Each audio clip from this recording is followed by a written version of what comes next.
ग्राहकांच्या गरजा अगदी त्यांची मागणी आहे ते आपण आधी जाणून घ्यायचं. त्यांना काय लागणार आहे, त्यांना कमी किमतीमध्ये चांगला माल हवा असतो. ॲक्च्युली आपलं दुकान हे खेड्यापाड्यात आहे. प्रत्येकच ग्राहक असा काय अतिशय श्रीमंत वगैरे नाही आणि ज्यांना ज्याच्या त्याच्या म्हणजे त्यांना वापर ज्या गोष्टीत जसा होईल त्यांना तशा त्या गरजा आपल्याला भागवाव्या लागतात. काहींना कमी दर्जाचे कपडे लागतात, काहींना उच्च दर्जाचे लागतात, कोण कुठंतरी ऑफिसला जाणारे लोक असतात त्यांना त्यांच्या प्रतीचे कपडे द्यायला लागतात. आणि अलीकडच्या काही म्हणजे अलीकडच्या तुमच्या फॅशन डिझायनर तुम्हाला पण बाहेर जाताना म्हणजे असे फॅन्सी कपडे लागतात. आपण प्रत्येकाच्या गरजा अगदी व्यवस्थित आणि कमी दर्जात कमी पैशात आपण त्या पुरवू शकतो. ग्राहक समाधानी नसताना तुम्ही त्यांचे समाधान कसे करता? ग्राहक जर समाधानी नसेल, त्यांनी मागितलेली मागणी मी त्यांच्याकडून ऐकून घेते, त्यांचं समाधान कशानं होईल हे मी आधी जाणून घेते आणि त्यानंतर पुढच्या वेळेला मी तो समाधानकारक होईल अशा प्रतीची कपडे इथं आणून देते.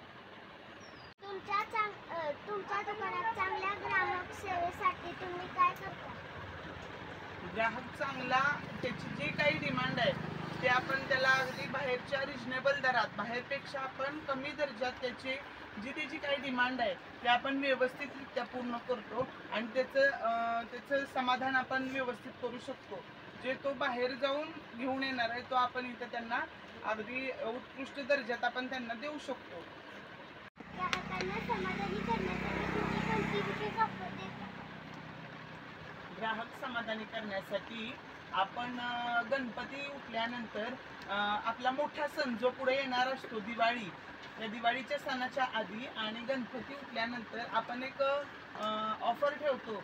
जी आपली कपडे आहेत आणि आपण त्याच्यात नवीन कपडे ॲड करतो. नवीन माल जो दिवाळीसाठी तयार झालेला असतो तो आपण आधी आणतो आणि लोकांना बजेटमध्ये म्हणजे अगदी असेल तर ते हाफ रेटमध्ये जी कपडे तुम्ही दिवाळीला घेता, उदाहरणार्थ एखाद्या शर्टची किंमत जर 1000 रुपयाला असेल तर आपण ते 1000त 4 देण्याचा प्रयत्न करतो. जी ऑफर आपल्या आत्ताच दुकानात चालू होती दसऱ्यापर्यंत, 1000ला 4 टी शर्ट, 1000ला 4 पॅन्टा वगैरे असं किंवा ब्लँकेट वगैरे जे आपण 500 रुपयाला विकतो ते आपण 1000ला 3 अशा दरात देऊन आपण ग्राहकाचं समाधान करतो आणि ग्राहकांना आपण चांगली एकदम सोयीत आपण देतो. नवीन ट्रेंड संदर्भात तुम्ही स्वतःला कसे अपडेट ठेवता? नवीन काही ट्रेंड आला असेल तर तो हल्ली कुणाला सांगायला लागत नाही. 99% लोकांच्या हातात मोबाईल आहेत. ते जे येतं ते कधी मला माहीत नसलं तर माझ्या आधी तुम्हाला ग्राहकांना माहीत असतं. एखाद्याचं बाहेर फिरणारी रोज लोक असते ते एकमेकाच्या अंगावर ते कपडे परिधान केलेले बघून तुम्ही बघता आणि माझ्याकडे येता आणि मला सांगता हे असं असं आलंय. तर मला जर आधी मिळालं तर मी येतेच आणि मी माझा एक ग्रुप केलेला आहे, त्या ग्रुपवर सगळ्यांना टाकते. माझे जे काही कस्टमर आहेत त्यांना ते लगेच कळतं आणि मग माझ्या दुकानात गर्दी होते.